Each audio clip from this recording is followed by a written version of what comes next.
Welcome to the show. I am so excited to have joining me today Falguni Katira. She is a transformation coach, and she's here to discuss with us today how we can transform into our most successful selves. Thank you so much, Falguni, for joining me today.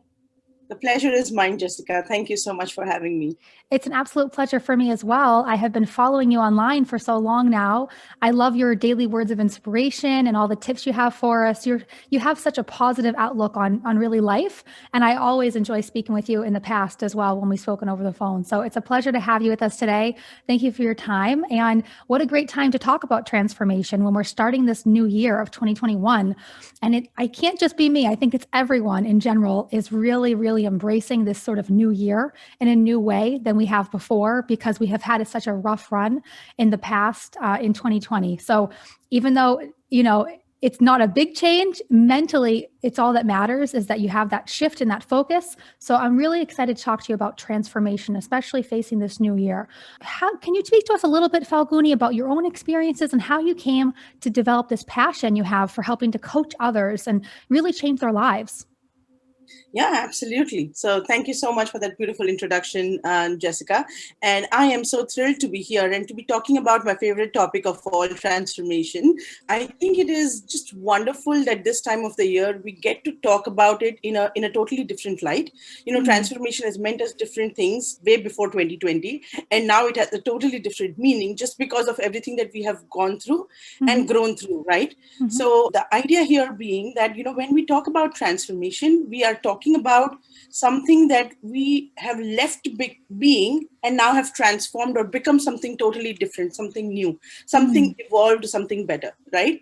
So that's what transformation means. And for me, it is so important that is felt and reflected into whatever I am doing and any kind of work I'm doing with my clients. Because if they are the same person when they met me, then there's no meaning. Like, if they have not transformed, then I have not done my work. You know what I mean? So I think it is very important, and we all can be those transformation agents. That's what I call, because what happens is if we interact with somebody and if something doesn't shift within them, then I think we have lacked somewhere in making an impact, and making a difference, making an impact is my number one value. I totally strive for that in every single conversation that I have, no matter if I'm talking to a kid or if I'm talking to an adult, So it is important for us to really share what we have learned and pass it on in a way that is beneficial to the other person that we are talking to as well. The transformation for me really right now stands for not only solving our problems that we are going through, but also seeing how that problem solutions can make us a better person and have long-lasting changes rather than a temporary fix.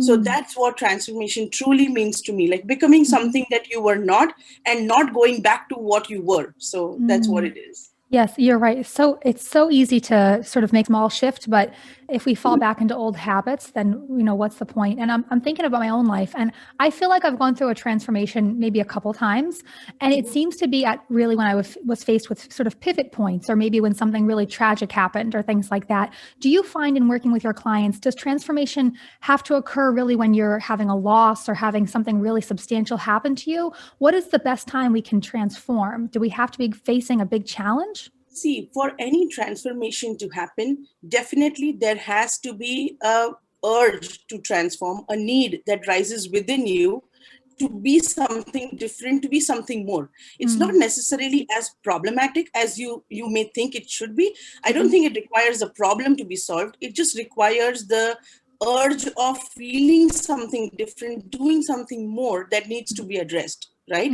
So now that could arise from the problems. It's very easy to think about it in that sense because, when we are in problems, we are actually kind of sinking deep. So we want to rise up. So it makes sense for us to feel the need for transforming at that point. But even when we are living our normal lives, right? So even at that times, we are, killing the mundane, the everyday living, the uninspired, in a rut, autopilot sort of living. Even through that, we can come through a transformation, so some of my life experiences have been where I've been living like a picture perfect life from the outside, but that has been the best moments for me to transform into something that I could know that I could do more or do better. So, Mm. it's not just when problems arise that we need the field to transform, but it also is, solving for both the needs. I'm thinking of a TV show that I saw years ago, and the woman went to a therapist, and she was saying that she just felt like she already accomplished everything she wanted in her life. She already Mm, chosen a partner and a career and all these things, and she felt like there was nothing else to choose, and she just wanted to sort of blow up her life and start over. So when you talk about sort of the mundane and getting stuck in that rut, I'm thinking of that sort of woman who she's just going about living her life, but the passion is not there, and just needing a change, not necessarily because of a challenge, but almost wanting to create a challenge because you're looking for some growth within you. So in my mhm, cases, it's been growth tied more to facing a struggle. Like you said, we have this urge to want to pull ourselves up and out of things. So that's a good time to be cognizant of the ability to make a big shift. And it starts with sort of our mental awareness as well. And now you are also a mom too. So I'm sure that that has impacted you greatly in your motivation and your passion and throughout your journey to finding this calling that you have for helping others transform. Can you talk to us a little bit, Falguni, about what it's been like for you as a mother and how that relates to your passion for your work? Absolutely. So motherhood has been life changing for all of us women out there, who are mothers. Mm, We all mhm, can vouch for the fact that it is life changing at mhm, multiple levels, mhm, and it looks different for everybody. But I'm sure that at some point, they would all agree that it has definitely changed their lives in some way or the other. mhm, So for me also, it is just that. In fact, my journey towards, like, actually the transformation that I can recollect and that I can feel that, that was actually consciously happening was when I started to plan for my kids, and when I mhm, started to get into that journey of actually wanting to become a mother, and the challenges that came along with them really shifted the way I looked at the world outside and the way mhm, I looked at even my own self. So, it was like an inside out transformation that I have experienced, just plainly with the experience of becoming a mother, which is why it is like so much more special. And mhm. it just is, life changing for multiple reasons for me. It changes your perspective on everything and it just shifts all of your priorities. So it's one of the biggest Absolutely. transformations really we can make. And it's important for our Absolutely. kids to see us modeling all these healthy habits. Because I know a lot of what you do is sort of reprogramming your daily habits and doing a lot of mental awareness and really getting in touch with your emotional intelligence. And those are all important skills that not only we have, but our children have. So we Yep. need to first learn those skills so we can pass on things like emotional intelligence. I'm even thinking about the pandemic right now and the levels of depression and anxiety that our children are facing when they're doing studies right now, especially with no school and no friends and sort of this feeling of the unknown. Our kids are feeling that. So we have to really help them to manage their emotions. So it really starts with emotional intelligence. Now, is emotional intelligence the basis of your framework that you teach? Visibility framework is your main teaching, right? That's correct. So, visibility framework is my signature framework that I have created for individuals that are interested in undergoing transformation from the inside out, from understanding that, all change starts with them and Mm, all change is happening for them. So, mhm, it is a framework that helps you take a route inside first before you can change anything on the outside. When we talk about visibility, we talk about, being seen, being heard, but mm, my question starts from, like, are you looking at yourself first, or are you hearing what you want first? Like, so start from there, and then, of course, outwards how we can relate to others is definitely a part of the whole framework, but mhm, it starts from within. And so, yeah, definitely that is something that incorporates, emotional intelligence teachings. In fact, that's what my outer grade of the entire circle is. Emotional mm, intelligence is something that I think we can all base our understanding off of, because self-awareness is the foundation for that, and self-awareness is something that I fully believe is fully potent of making the changes that we are looking for. If mhm. you don't know anything about it, you're not going to be able to change it. Awareness is like literally foundational. Mm, So I lay very, very heavy emphasis on that. So definitely EQ loaded mm, visibility framework. EQ seems to be a field of study that has gotten a lot more attention over the years, especially over the past decade, I feel like. And it's something that's really emotional intelligence is valued equally, if not more so than the old standard of regular intelligence, or book smarts, as we say, because your ability to interact with people has such a big impact on your life, and how you react to circumstances and rise from adversity and all of that really dictates how successful you'll be overall.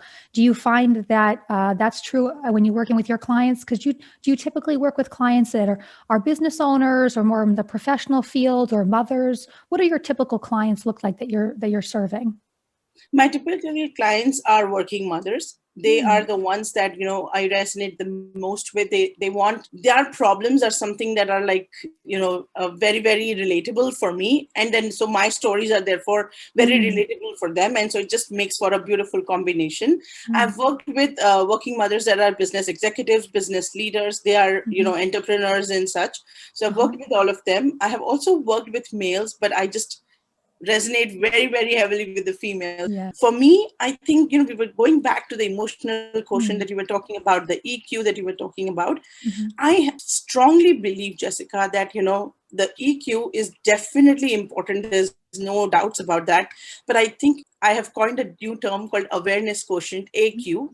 That mm, is also equally important, and perhaps not as it's mm, not thought about in that sense as much as it should perhaps be. mm, Because if we have awareness, when our awareness quotient is high, we become that much more automatically emotionally intelligent, because then we are much more sensitive, much more open towards the people around us, much more mhm, aware of our own selves, much more understanding of what we mm, can do to bring about a change, what can we do to change the mhm, situation or to impact it in a positive way, or whatever it is that mm, we are doing. It is important to understand mm. and become aware of. I think that's where we can start from. So you'll Okay. hear me a lot talking about awareness, because that, I think, is Mhm. the absolute fundamental. That's so interesting. So it's a little bit different than emotional intelligence. Awareness intelligence, it seems to be, from what you're saying, having just before you even get to the point where you're able to communicate with others and have compassion and that emotional Yeah. piece, but just being aware of the moment and your surroundings and what others are feeling and things like that. Is that sort of the gist of it, Falguni? Or what is the key difference between those two, would you say? So, see, for emotional intelligence, I think it is about understanding, you know, meeting the person where they are emotionally, understanding, Mm, where they are at, showing empathy, understanding what is it that drives them and stuff like that. But for even for doing that, we got to understand that we have something that we can offer. We want to go towards a thing, towards a person with a solution, with something that we can perhaps help them with or augment mm, their current understanding of life, or whatever the problems that they have is. If we don't have that awareness of our own self, how are we going to be able to help them in any way? What is that communication going to look like if it's not coming with conscious awareness of our own, right? mm, When we are going in with something. And I think that is why also I believe that self awareness is also the most fundamental part of EQ as well. mm, Because once we understand that, once we understand who we are, it's mm, only then we can relate to others and understand them for who they are. It's mm. very very important for us to be having this distinction, so that Uh-huh. we can be at our own peace, we can be stable, and then take it from there, like take Yes. the conversation from there, provide solutions, help them, whatever we are wanting to do, Mhm. from that basis of the understanding of our own Mm. self. So even before you get to the point where you can build strong relationships, Yeah. whether that's at work with if you're managing a team, or even in parenting in a way, you're constantly coaching, and you have to Yeah. build those relationships with your kids over and over again. Every day it changes. So Yeah. before we get to that point, you're saying to be self-aware of ourselves sort of relates to our confidence level and awareness of our abilities and things like that. How do we know if we're self-aware and we have good self-awareness? Like, I'm not sure if I do. How would I check? Wonderful question. Definitely check my website and go take the quiz. You will know Mm. if you are Oh, self-aware or okay. not. That makes it I easy. Yeah, I definitely have something for you there that you would really like. Look at that. Um, but other than that, Uh-huh. seriously, self-awareness is something that when we are 100% in control of Mm, what we are feeling, what we are saying, what we are doing. When I say mm, this simple thing, it already should perhaps start thinking, like, people will start thinking, Mhm. oh wait, I don't know if I'm 100% sure of what I'm all the time saying, Uh-huh. all the time thinking, all the time feeling. And what happens is, and this is actually pretty serious, which is why it is also fundamental, is because once we understand that, is only when we can be in control of who we are. When you are volatile, you are shaking, how can you help Mm. somebody else become stable? You know what I mean? Mm. Yes. It is so important to understand that. Hmm. And it's okay, it's like looking in front of the mirror, Jessica. Yes. When you're looking in front of the mirror, it's not necessarily about changing anything. Mm. You have the same eyes, nose, lips that you have. It's not about Hmm. changing that, but giving a nice look at your own self. Like, just looking at yourself is important. Is Mm. when you realize that, oh wait, my eyes are really good, and I think my nose could have been a little better. You start looking at it in that sense. How Uh-huh. much is the time do we spend in front of the mirror? And then if somebody, and what happens, I'm just giving you an example because I know that Mm. a lot of your audience will be able to relate, because we are all mothers, and we are all, Hmm. women, Mm. we are all, working mothers. We're looking at things in a way where we talk about, my life, my kids, Mm. myself. We are so deprived of self love many times, because we Yes. we want to give everything away to our kids, or to Hmm. our husband, or to our family, whatever that looks like for us. Mm. So it is so much more important for us to take that nice little look and Uh-huh. give ourselves a compliment. Like, when have we last done that? Yes. So we strive for others validations in some sense, even Mm. from our kids. Like, Hmm. they we want them to we want them to tell us that, oh, we are doing good as a Yeah. mother, we are doing, because we have those insecurities in our own self, because Mm. we don't know. We are doing things like almost on autopilot. We want to be like, Yes. not waiting, let me just do. What about Mm. thinking? Mm. Like, just take a minute to really think if you're Hmm. effectively doing what you're doing, and so on. Mm. I'm, So, I'm, I'm gonna ask you a little bit about personally my life, because maybe I think that a lot of your advice would really help me right now, and mhm, it relates to me also being a mother, because I'm trying. So for me personally, over the last few months, I went through a different change in life. I went through a breakup, mhm, and it was unexpected, and it changed the course of what I thought would be happening next in my life. The path I was on changed. So I've done a lot of work lately the past month of sort of trying to look within myself, have this idea of a transformation, and just trying to focus on myself again about what do I see for my future, this new life I want to build. How do I view myself? Trying to give myself that confidence back. All of these features that you're talking about, because ultimately I need to be able to be there for my son. And I think that's how a lot of us feel, is that transformation that we want to make within ourselves, whether that means being more confident, more successful in our lives, having healthier relationships, whatever that transformation is, it means being our best selves. And in a way, we want to be our best selves so we can be the best parents we can and the best mothers we can. So for me, what I've done is I've tried to overcome the sadness a little bit by doing things like changing some daily habits of taking a morning walk, morning drive, like being very mindful, having my coffee, trying to say sort of positive statements and try to make myself believe it a little bit more. So for me, I'm sort of like in that transformation phase of a challenge happened, and I'm trying to also transform at the same time, which is probably what a lot of other mothers who want to make a change in their life are going through too. Maybe you lost a job, or are dealing with the death of a family member, or you're just overwhelmed in general. So what advice do you have for me for making my transformation for 2021? I think, first of all, recognizing and acknowledging the fact that the step that you have taken is extremely courageous, and that you have honored yourself by taking that decision. I think starting from right there, to understand that the step that I don't know how many times you have Mm. perhaps told yourself or heard from others that what you're doing is very courageous, because you are taking that step. So when we talk Mm. about ourselves in that sense, starting from, okay, wait, Mm. now what am I doing? I have done this. What does this really mean for me? Now, what am I going to do from here on? How Mm. am I going to? Because there are a lot of questions that you would have surrounded yourself with. Mhm. How am I going to take care of the son? What am I going to do? Like, Mm. how am I going to survive? How am I going to make sure that he gets attention in a way that a father could have perhaps given? There Mhm. are a lot of questions you would have surrounded yourselves with. Yes. But I think keeping yourself centered and you wanting to be the best parent is no way debatable. Like, you definitely want that, right? Mm-hmm. But starting with what you got that you can share with your son is so important at this point. So I want to applaud you for the fact that you've taken the time to, take care of yourself, because that's where the magic is going to start happening. That's where, if you are fine, your son is automatically going to see that and benefit from that. And then, of course, it will continue. But for you to be stable is so much more important in this situation.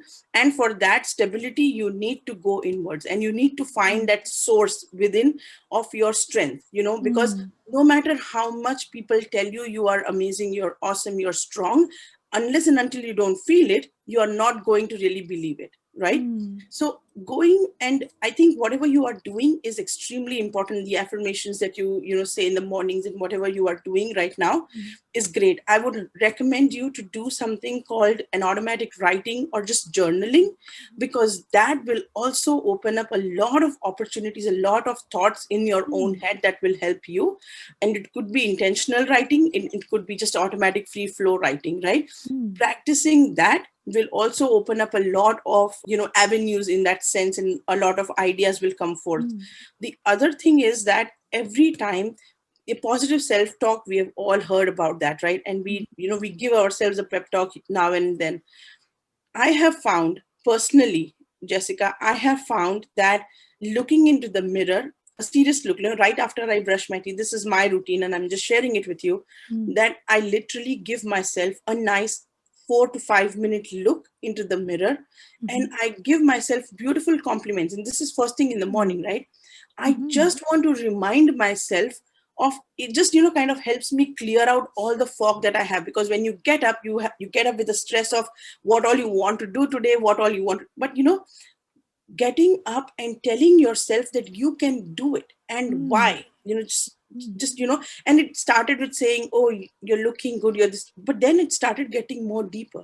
Like, look at you, the strength that you have, this thing that you did, this thing that you're coming up is just so amazing, or the thing that you just did yesterday was phenomenal. Like, just thinking and doing through those, giving ourselves those compliments and thinking through some of these things will definitely help us find a net new energy for the entire day. And if we do this every single day, it is just so empowering. I know that I was working with one of my clients, and she said, it's seemingly very simple, right? Just look into the front of the mirror and give yourself a compliment. But it is so therapeutic, in the sense, one of my clients actually called me up when I gave her this exercise to do.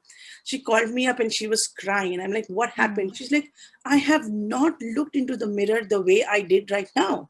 I cannot begin to tell you how that feels. It feels like I'm meeting a new person. And for me, that was like, wow. I mean, you have to, and then we are the same people who are fighting for our rights from others. I mean, what have you gifted yourself with is the question, Yes, right? that's true. So, You are so encouraging, and thank you so much for all your kind words. And I love every time. This is not the first time we've spoken. I love every time I speak to you, because you have such a warmth and a genuineness to this positivity that you want to spread in the world, and I love it. So thank you so much for being so kind. And I think you're right. That is a really powerful thing. I'm actually imagining it, looking into the mirror and saying, "You have wonderful hair today. You did a great job on this yesterday." And I almost, for a moment, almost cringe. I say, like, what if someone saw me? Or we're not used to giving ourselves that sort of a freedom to love ourselves. We're really not comfortable with it. So in my mind, as I'm imagining it, I'm thinking, oh, maybe if someone sees me, I mean, what would someone think if I'm complimenting myself? And what a statement that is in and of itself, that we're not comfortable to really, give ourselves that self-care. So when we actually do that, it can make a big difference. So I will try that. I also love the journaling. I did journal a lot when I went through certain challenges before, and I have to get back to it. I also love, I've seen your journal prompts that you put online for people to sort of get that free flowing thought out there. So I love those. So I'm going to definitely follow up with those sort of tips. And something that relates to this that you said earlier in our interview that I really resonated with me was change. And I'm not sure the context that you meant it, but what I took from it, you said change is for you. changes in your life that happen, they're for you. And I think that that's something important to remember, because if you're looking to transform yourself, most likely it's because you're not happy in some way, or you could be happier, or maybe there's some change that has, prompted you to make a transformation. So looking at that change and saying, this ultimately is going to benefit me. I'm going to grow from it. I'm going to be in a better path from it, or I'm going to be at a better destination. Looking at that change, that it's for you, I think is an important phrasing to use that I really stuck out with me, that I'll try to remember, that these changes, even though they seem hard, they're for you ultimately, to bring you where you're ultimately supposed to be. Yep. And that's what transformation is about, right? Yes, absolutely. Yeah. And And transformation is deeply personal, Jessica. When we talk about it, how much ever, impact we want to make outwardly, it has to sprout from within, because, only and only that. You just, thank you for the beautiful compliment. You said that it comes across very genuine to you when I say something. The simple reason for that is because I am doing things my own self, and whatever I have learned is what I'm sharing. Yes. I am not a born guru. I don't know anything that many other gurus out there would be able to tell you in a much more marketable, polished manner. But this is something that I'm telling you, which is my truth, that has helped me.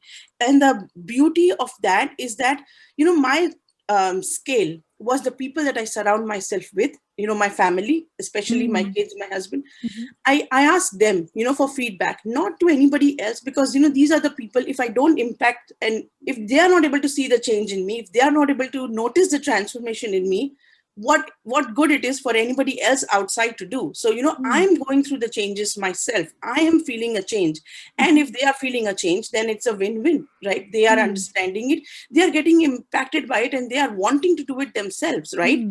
So now it is already, inspiring by action, which is what I fully believe in, which is where this thing comes from. So everything that I say is 100% tried and tested, and it works wonders. I can tell you that. I love it. Inspiring by action. And I think that's where inspiring by action almost sounds like, in a way, a synonym for parenting, because parenting, you're inspiring by action.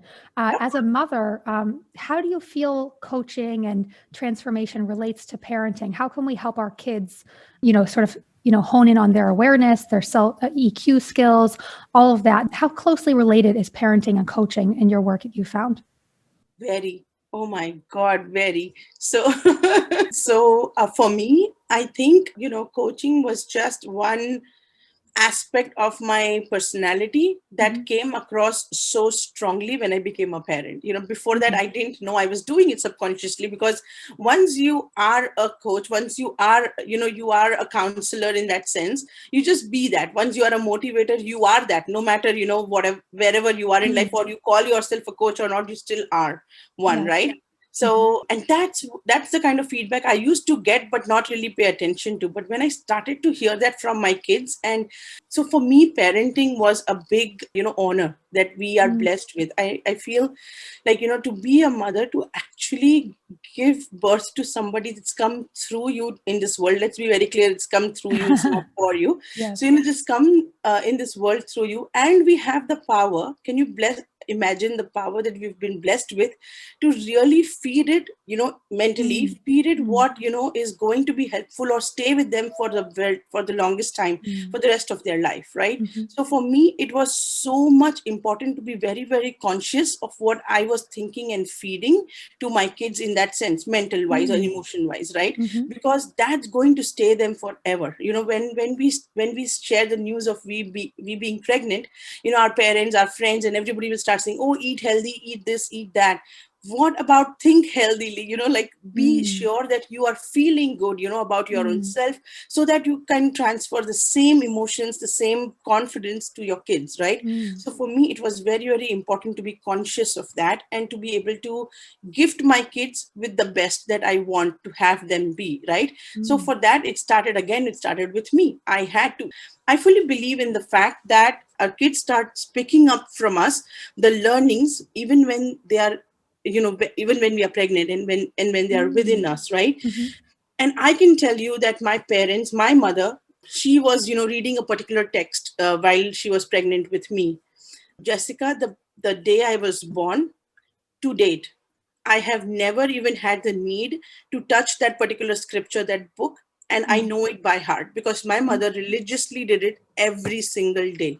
Really? It is so inspiring to me because people Wow. around me used to tell me that, how are you, like, how do you know this? I'm like, I have no explanation because Wow. all I have done is heard it every single day. So Mm. this is one example, and it is Mm. definitely something that I feel like it is so much more impactful in that sense. So I was very, very clear that Mhm. any day I get pregnant, I want to be able to give those qualities to my kids that I think are important. Mm. And it couldn't have started with me just believing something else and wanting them to magically turn out to be something different. It was not going to happen. So that Mm. is why also the journey started from within again. But once I did that, the coaching is just an expression of how parenting comes across to others. Like, Mm. for me, my clients, they are somebody that I feel like, I don't want to say this because they'll feel like I'm a parent, but I feel like they are somebody that I can totally help with in terms of solving a certain problem. They have approached Mm. me if Mhm. they've seen a spark, if they've seen something that I can help them with. And Mhm. I want to live up to that, and I want to be able to help them get that change through or see that through, right? Mhm. So definitely it is, in terms of the attitude towards how we are helping others is definitely similar between parenting and coaching. Mm. I think the motivation that we provide, the belief that we can instill in our Mhm. clients, and the belief that we can instill in our kids is also similar, because we know for a fact anybody that is putting their heart and might towards achieving something can definitely achieve it. Mm. It's no rocket science. It's 100% sure. So to be able to show them that clear picture, to be able to be Mm. empathetic towards their current situation, to be non-judgmental, all these things are, and to be accepting of Mm. how they are, is so important in both coaching as well as in parenting, because the idea is to be the best mediator for something really wonderful to come out, which is same for the kids as for the coaching clients, right? Mhm. We want them to be the best version of their own selves, and Mhm. anything that we can do to facilitate that, it's an honor, Mm. right? So Mhm. both parenting as well as coaching is an honor. It is Mhm. so important that God trusted us with our kids, and our coaches, clients are trusting us with helping them Mhm. in a way where we can facilitate and just mediate. We are not going to do anything for them. We cannot do Mhm. anything for others. They have to do it for themselves. But to Mm. be able to give them the surrounding, to be able to create a scenario where they are actually able to do things for their own selves, is going to be fundamentally important for them to be able to take that plunge and Mm. see for themselves what they are capable of. So Mm. just to create that environment is what I think my role is, just to be Mm. able to prep them, to tell them that be ready for this, and this is all that you will need, and this is how you can go about it, is what I can give them. I can share my Mhm. notes essentially, right? But Mm. then they'll have to live it themselves. Same is with coaching as it is with parenting, right? We Mhm. can only tell them that much, and we can only guide them that much, and continuously be there for them, which I think is also very, very important. Somebody that believes in them. So I think that all of these are the very similarities why coaching and parenting are Mm. similar, and Mhm. why I believe personally that females are better suited to become coaches, because they are just naturally that way. Nurturing. They are Nurturing. right. Yes, absolutely. It's so wonderful to hear you speak so passionately about the honor of parenting and the Yeah. honor of helping others within the field that you work in. And that's a beautiful idea to keep in mind no matter what we're doing, especially in parenting, that it is really an honor. And a few of those key parenting tips that I'm getting from you, I love them. So for me, what I'm picking up on is really nurturing the mindset within your child of they can do anything that they want to accomplish. Sort of, as you said, not just nourishment in terms of taking care of them, but nourishment of the mind. It starts, from infancy with them, and just being very cognizant of what are you teaching them. Like you had given the example of the scripture with your mother, the ability to be accepting of your children and really supportive in anything that they're doing, I think also is really important that you had mentioned. And you had mentioned also, was it not awareness? You had mentioned a second parenting tip there about Non-judgmental acceptance. the Be acceptance. non-judgmental. Yeah. Being non-judgmental makes a big difference as well. Yeah. Yeah. Mm. Mhm. Yeah.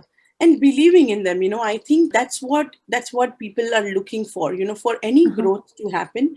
That acceptance in its raw form is Mhm. so important, because that's where Mm. you can start building from, right? So accepting that without any judgments is just so much more important for them to also grow. I think some of these tips, Jessica, my kids have, brought forth for me, because I was just acting naturally again, and Uh-huh. just, responding to, I think consciousness will help you act in a certain way that others Mhm. can pick up from and help you understand that, okay, this is something different that I noticed. This is something nice that I saw. Mm. I get a lot of compliments always from my friends, whose kids I talk to all the time, and they're like, they all love me, and I just love kids myself too. Mhm.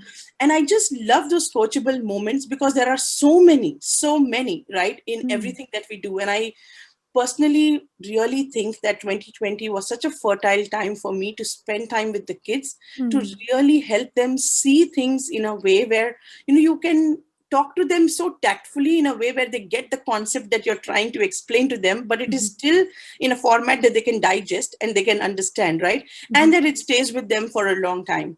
So I had many such moments with my kids that I think are just so beautiful. And now when I talk Mm. to them, I see them sharing them forward to their friends. It's just Oh, isn't beautiful. that That's that's such so a nice? parental And win. yeah, and a lot of what you're doing now and what we're all doing now with our kids is you're preparing them for things that they're going to face later and those future Yeah. transformations that they need to make. So, it's not just about what they're going through now and helping them guide them through that, but really preparing them. It's lifelong lessons. As you said, we have the honor of instilling with them. And you also have unique experience as well as an immigrant to this country and mothering through that as well, right? Has that Yeah. been an interesting journey as well? That's been fantastic, actually. It's been a blessing in disguise, because for me, I get to give them a blended, upbringing Perspective. of Mhm. both the East and the West, which I think is just so important for them to understand. Now the world is becoming very Mm. small anyway, so for Yes. them to be able to be rich with that diverse understanding and outlook towards life is just beautiful. I think my parents and my husband's parents are all, from India. And so it Oh, is okay. important for my kids to see that aspect of, our heritage, our life, our culture, Mhm. and then to be able to expose to the American way of living, and how certain values are here very prominent Mhm. within America, and how we are living through those as well. And the beautiful combination of the two, it's just amazing. Mm.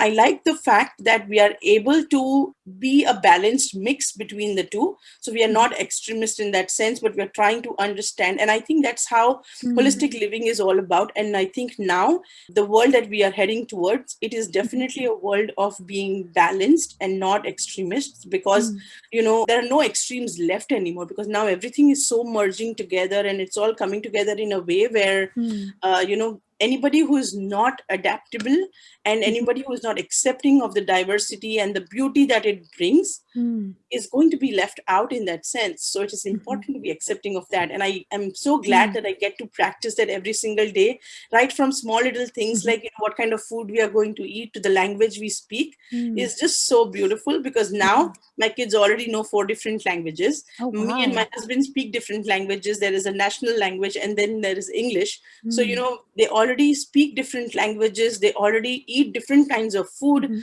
I think it just starts from right there.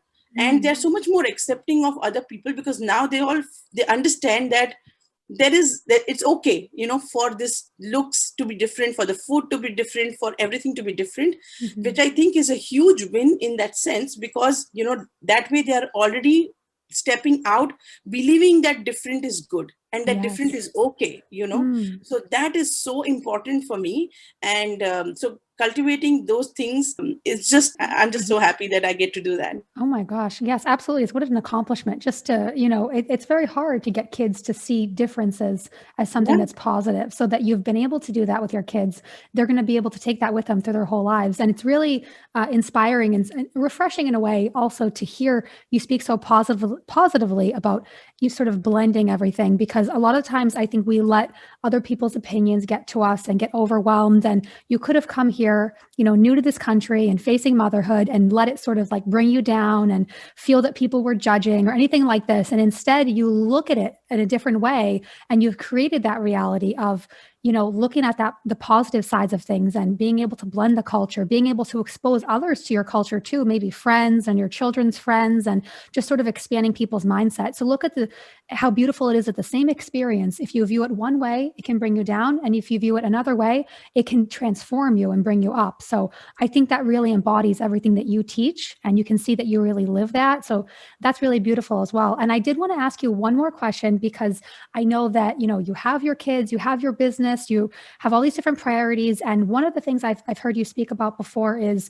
having a really positive and healthy relationship with your partner, especially how that changes when you have kids, and how you can really keep that intact. And because you not only within yourself do you have to transform, and you have to also transform your relationship. So one of the biggest relationships is leaning on your partner. So what tips do you have for us for having a healthy relationship with our partner post kids? Communication. Communication and communication. I think that is so important, to be able to communicate in a way where it is real and authentic, and it's okay to be vulnerable in your conversations with your partner, and expressing, that you need help or you're not feeling like it. I mean, we as women go through hormonal changes right after, we deliver, or even while we are pregnant, and it's just so real, because it is actually, some of these things are out of our control in that sense, or so it feels, that we are not able to control and things like that. So I think communication is definitely important.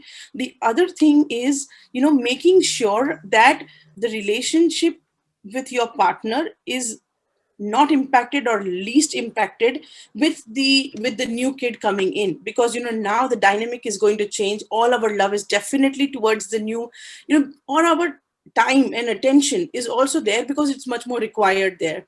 But to make sure that you're not forgetting the important relationship that you also have in your partner, and that how I think it is also going both ways. I think our partner needs to give us that love and care, because now we are emptying everything out on our kids, so we need to feel that as well.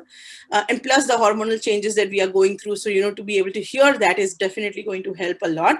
And also making sure that we are able to communicate the same to our partner. So what we did, and I can tell you my example, that what we did was, we were trying to have kids for a really long time, Jessica. It was 5 years before I could get pregnant, actually. And then when I got pregnant, it was about, it took me 5 pregnancies to have 2 kids. Oh, wow. So it was a serious journey at that point, and to go through those ups and downs. And so our first one we lost at 6 months. Oh my So gosh, I'm it so was, sorry. yeah. I'm so sorry. Yeah, so it was very challenging, Jessica, at that point. And thank you. It was very challenging at that point, but it just brought us so much more closer. So, we were able to have the conversation that, listen, we have each other, and that's what really matters. So let's just, pull along. And that's how we kept on going. We didn't feel deterred by the fact that it was a big thing to firstly get pregnant after 5 years, and then to go through this was just another problem altogether. I cannot even begin to tell you how I was feeling inadequate. I was feeling so less of, because I was not able to stay pregnant. I was not able to give my husband the happiness. But then I started to ask myself, like, okay, I appreciate you doing all of that, but how are you feeling? And I took a note of how I was feeling, and I was feeling the vacuum myself too, right? So to be able to attend to that was very important. And and I think that is something, that void, I don't think anybody is able to fill but for our own self. Because how much ever you express, or how much ever others express to you, there is something always that is going to be lacking in how much ever love you get. I can tell you that my mom was there with me when I went through this, and nobody can replace mother's love. I mean, she was just so much more caring. I don't remember doing anything but just sitting in her lap almost, like all the while, right? But still there was something, Jessica, something that I felt like there's still something missing, and that was the self love, the self belief part. And which is why I talk about it so much, and I never get tired of it, is because that's where it becomes real, that's where it becomes important, that no amount of external validation can fill that void that you actually yourself can, right? Wow, that's so So that powerful. Thank you. So that is something that was very important for me. And then that understanding, luckily for me, on the very first time this happened, Mm-hmm. then I was able to sail through the other two difficult pregnancies, and then to have my son, both of my sons, and Mm-hmm. both the times I was high risk. So I was literally laying on the bed with my Mm-hmm. first one for 3 months straight, like literally, towards the end of Uh-huh. the last 3 months of my pregnancy. I was on bed, and I had this beautiful time to really look within and have that, spend the time with me and my son, and Mm-hmm. because I was alone in the hospital. Mm-hmm. So it was just that beautiful time, and I swore to myself that I'm going to be very, very positive, because I Yes. don't remember the whole promise I made to myself that I want to feed my kid, then I want to give him the nourishment that it needs, and I can't be telling him that, oh, Mm-hmm. we are in the hospital and we are Mm-hmm. in a sad state, because we were not. I made Mm-hmm. so many friends there. I had the Mm-hmm. best time of my life there, and that's what I believe, and that's what I kept telling my son as well, because it was true. The relationships that I built, the love that everybody was able to share with me, and the ability to accept that, for me, was so important, Jessica. We live Mm-hmm. our lives thinking, what is the definition of good, that we can help others, but we don't need to take help from others. And for Mm-hmm. me, that was a big thing, that I was able to do for others, but I was never allowing anybody to do for me. Now when I was bedridden, I had no other choice but to allow others to do for me. And that was a reality check for me right there. Like, what Mm-hmm. are you going to do, not eat? I mean, what, like, so to start from there itself, it was very, very helpful. But Oh, wow. No, that is so powerful. Thank you so much for sharing that with us. And I mean, it really puts everything into perspective about the importance of, we talk a lot about mindset, we talk a lot about transformation, and we might think of them more on a top surface level as of how can right. we do this so we can be successful and, build our careers and all of these sort of things. But when we're faced with real life challenges of real losses and real pain and real things, that's when all of this sort of work that we're putting into ourselves and that self-love, that's when it really makes a difference. And that's why this is really important, not only for us, but for our families. So thank you so much for sharing that with us. It was very, very powerful. Thank you.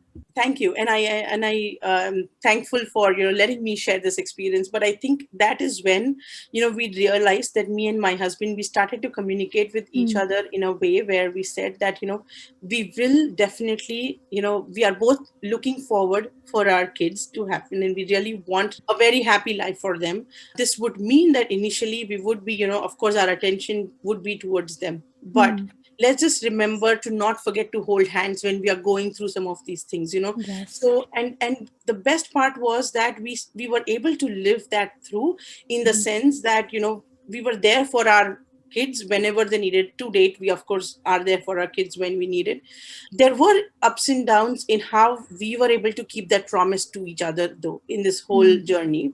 But I think, as the kids are growing, our relationship is kind of regrowing again. I feel it's mm. it's looking very different now, It's because of the transforming. challenges. Yeah, it's transforming because of the challenges that we went through. Because how much ever picture perfect you want your life to be, it's not always Mm, possible. mhm, And so how much ever we did, we actually sat down. I remember those moments very vividly. We sat down, we literally gave a beautiful look to each other, and mm, we swore that we would be there for each other. We will take care of each other's feelings. We'll understand. If we are not able to pay attention, does mm, not mean that we don't love each other anymore, like those mm, kind of things. We had those beautiful exchanges, but when real life came in, it was actually very, very challenging. Not in mm, terms of taking care of the kids, that we both were mm, 100% focused on. So that was not the problem, but the interpersonal challenges that we started having, like, oh, you don't have the time for me, or oh no, you mm, are not looking at me enough, or whatever that is, mm, that started to become a little bit more real. And then mm, some complications arose from that. But mm, now we are at a place where we are trying to be one unit again. mm, Now there have been very many instances where our kids, they are just absolutely beautiful, and they would always like kind of bring us together, not in a way where we don't fight in front of them, but in a way where they just express their love so much to both of us, in a way where we four are a unit. It could not be like any one missing is not right, like in mm, that sense. So mm, it just beautifully helps us to grow more together and come together more closer. mm, So I think giving into our relationships as much as we can, with mm, communication and clarity of, and also living up in action, of course, Mm, is very, very important. And that's what I would like to tell all the parents out there that mm, are planning to, or, are parents already, that mhm, definitely communication at no matter what stage of life you are at, like, you've mm, already had kids and are not communicating properly, or you're planning to have kids and are worried about future, how mm. it will be. Communication is something that is going to be the thread that will keep you together. So it's Yes. very important. It's really important, especially what we've seen this past year. The divorce rates have really skyrocketed because we're adding all these pressures on top of our everyday regular lives. And when we're not able to transform together, we transform separately. So that communication is sort of the bond that allows us to transform together, I think, is what you're saying. I think Yep. it's important for us to remember that, like you said, the relationships are going to face struggles and ups and downs. And a lot of people sadly give up very quickly when the fun times end and sort of the hard times begin. And it's becoming more the norm. And there's a beautiful transformation, not to overuse it, but transformation that you can have as a couple on the other side. And as a family, as you're saying, there's a dynamic amongst you and the kids and your partner that if one was missing or anything like that, it wouldn't be the same. So transforming not only yourself, but yourself in your relationship with your partner and yourself and your relationships within your family, that's also requires a lot of awareness, as you said. So starting with staying strong, being aware, communicating, and having that self-love is really the basis for your internal transformation. One last thing that I want to add real quick to Mm-hmm. that comes to my mind, Jessica, is that, Mm, when we are going through a life changing event such as being a parent, right? mm, I think it is also very, very important to make sure that when we are communicating with our partners or even with our kids, we lift off pressures or expectations from them. I think mm, that is something that burdens the other person, right? When we have mm, those we have those expectations that are kind of pressure points for mm. some of our partners. It could be that there are many, Yes. many times I have seen that many people are not able to handle the pressure, especially males. They just, because they're not used to it. I mean, we have Mm. just recently delivered a kid, so we would know what pressure really means. Yes. But for some of our other male counterparts, it's not as easy to relate to that, right? Mm-hmm. So I think making sure that we lift our expectations off of them and understand that they Mm, can get the gift of space that they need, mm, and that they should also allow us the gift of space that we need, because now we both are individually going through our own transformations, because now for them it's a new responsibility. They take it very seriously too. mm, And then for us it is of course a life changing transformation that's mm, happening. So I think that awareness of the transformations that we individually are going through when this thing happens, when the mm, kid is born, mm, and also collectively the whole family dynamic that is going to now change, mm, is something that is as real for the other person as it is for us. So having that mm, empathy, having mm, that lack of expectation is going to be very, very important, and that can be communicated very well to the partner, so that we know that it's mm. okay to take a break, it's okay to let the baby cry and for me to take care of it, and Yes. not you, even though you are right next to the baby. Like, Mm. it's Yes. okay for those kind of things to happen, and to give that then that much of space is important. Yes. Like you said, it's about awareness. So, not saying, you didn't hold my hand this time, or, being aware of what your partner is going through as well. So it comes Right. back to the awareness. What is the best way for our audience members to reach you, Falguni, to learn more and to follow your work? I can be found almost everywhere on social media. So I can be found on my website to learn more about me and what I do, Mhm. www.falgunikatira.com. I can be reached on LinkedIn, Falguni Katira. I can be reached on Instagram, on Mhm. Facebook, everywhere. Mm. You will be able to find. I'll keep my eyes open for your journal prompts on LinkedIn. I like to see Yes. those. So I'll do those. And it's been such a pleasure to speak with you, Falguni. Thank you so much for so genuinely not only sharing your knowledge, but really sharing your life with us. It's been a pleasure speaking with you, and I'm honored to have you on our show. Same here, Jessica. Thank you. It's been a pleasure. Thank you.